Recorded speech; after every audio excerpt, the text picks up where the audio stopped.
membahas tentang do f per do x. Nah, bagaimana sih cara menyelesaikan do f per do x? Nah, do ini merupakan turunan f terhadap x. Artinya, setiap yang saya pahami, setiap yang ada konstanta dari x itu akan diturunkan karena f merupakan turunan terhadap x. Jadi, dari persamaan di atas diperoleh bahwa do dikarenakan f merupakan persamaan dari x kuadrat tambah 2xy pangkat 3 tambah y kuadrat diperkan dengan do x. Maka hasil yang akan diberikan adalah 2x tambah 2y pangkat 3. Nah, mengapa 2x tambah 2y pangkat 3? Seperti yang saya telah jelaskan sebelumnya, fungsi f merupakan turunan terhadap x, sehingga x kuadrat ini merupakan variabel x, sehingga f diturunkan terhadap x. Turunan dari x kuadrat didapatkan dengan 2x. Kemudian turunan dari 2x, y pangkat 3 didapatkan sebagai 2y pangkat 3. Bagaimana dengan y pangkat 2 atau y kuadrat? Y kuadrat tidak diturunkan karena dia merupakan konstanta. Artinya dia konstan. Karena f turunan terhadap x, maka y dianggap konstan sehingga dia tidak diturunkan. Nah, itu untuk I1. Melanjutkan untuk I2, yaitu di sini kita mendapatkan rumus do kuadrat f per do y do x. Nah, ini merupakan turunan yang harus diturunkan 2 kali. Yang pertama tadi kita telah menurunkan sekali turunan f kita telah menurunkan sekali terhadap x. Sekarang diminta untuk menurunkan 2 kali f terhadap turunan y. Oke. Sekarang kita akan menurunkan terhadap turunan y, maka di sini kita akan membuat do per do y. Kemudian ini kan do-nya 2 kali. Berarti do gini. Jika do f per di sini kita buat dengan do x.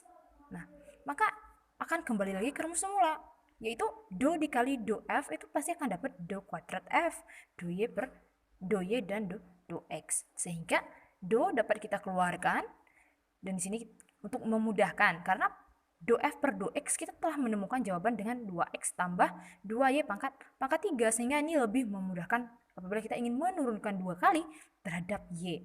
Nah, sehingga kita peroleh bahwa do f per do x kita telah memperoleh tadi, kita masukkan nilai 2x tambah 2y pangkat 3 diperkan dengan do y. Nah, di sini kita telah melihat jelas bahwa turunan f yang diturunkan 2 kali terhadap y, bukan lagi terhadap x, karena terhadap x tadi telah kita mendapatkan jawaban. Sehingga dengan konsep yang sama, karena ini diturunkan terhadap y, maka x dianggap konstan. Artinya x tidak perlu diturunkan, atau walaupun dia diturunkan dia akan menghasilkan nilai 0. Sehingga di sini kita berfokus terhadap y. Nah, sehingga turunan dari 2y pangkat 3 kita dapat 6y kuadrat. Nah, 6y kuadrat diperoleh dari, ingat konsep dari turunan a pangkat n jika diturunkan n dikali a, n dikurang 1, sehingga 2y pangkat 3 sama dengan 3 dikali 2 y 3 dikurang 1, sehingga dapat 6y pangkat menurunkan 2 do ini pangkat 3 f per do y kuadrat do x. Nah, di sini dapat kita melihat bahwa turunannya diminta 3 kali.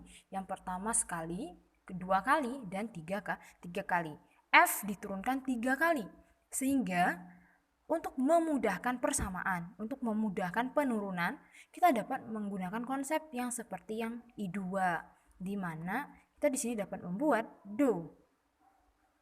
Kemudian di sini dapat dikalikan dengan do kuadrat f diper dengan do y do x.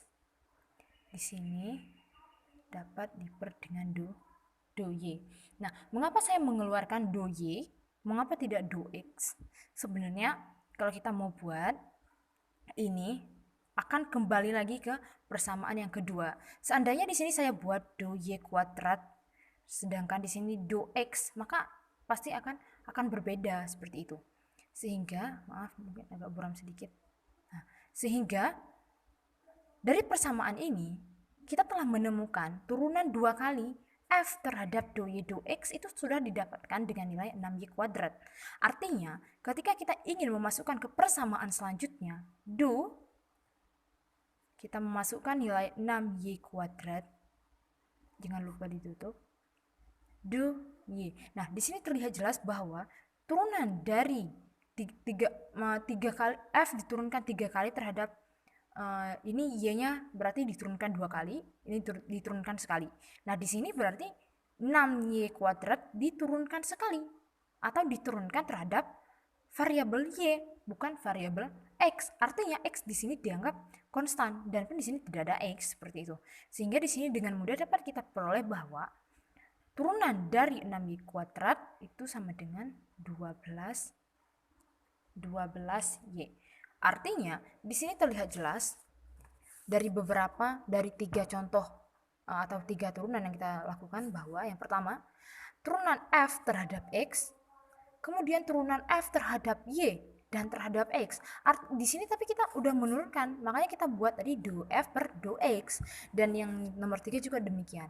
Sehingga terlihat jelas bahwa turunan parsial ataupun diferensial parsial ini merupakan turunan sebagian, artinya tidak semua koefisien diturunkan.